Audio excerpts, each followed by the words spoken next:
লেবাননের নাবাতিয়া ও তাইর অঞ্চলে ইসরায়েলি বিমান হামলায় অন্তত ৪১টি গ্রাম ক্ষতিগ্রস্ত হয়েছে। হতাহতের খবরও পাওয়া গেছে। চলমান হামলার মধ্যেই মার্কিন প্রেসিডেন্ট ডোনাল্ড ট্রাম্প ইরানকে এক রাতের মধ্যে নিশ্চিহ্ন করার হুমকি দিয়েছেন। মঙ্গলবার হরমুজ প্রণালী খুলে দেওয়ার শেষ সময়সীমা বলেও হুঁশিয়ারি দেন তিনি।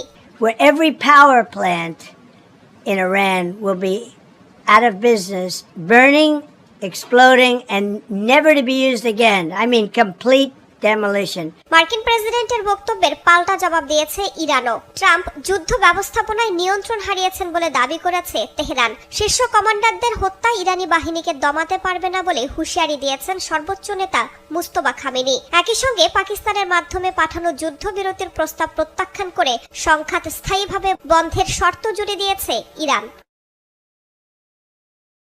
ইরানের ক্ষেপণাস্ত্র ও ড্রোন হামলায় কাঁপছে ইসরায়েলের মধ্যাঞ্চল। মঙ্গলবারও ক্ষেপণাস্ত্রের সঙ্গে ক্লাস্টার বোমা ছোড়ে ইরানি বাহিনী। এতে ইসরায়েলের অন্তত ২৮টি স্থানে ক্ষয়ক্ষতির খবর পাওয়া গেছে।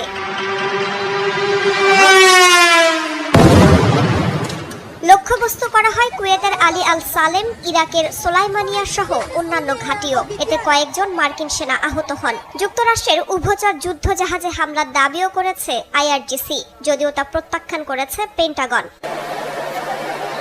ইরানের হামলার জবাবে দেশটির সাউথ পার্স পেট্রোকেমিক্যাল স্থাপনায় ভয়াবহ আক্রমণ চালায় যুক্তরাষ্ট্র ইসরায়েল। ইরানের প্রায় ৫০% পেট্রোকেমিক্যাল উৎপাদন হয় এখানে। এছাড়া বুশেরাহ বিমানবন্দর, পারমাণবিক গবেষণা কেন্দ্র ও একটি প্রযুক্তি বিশ্ববিদ্যালয়েও ব্যাপক হামলা চালানো হয়।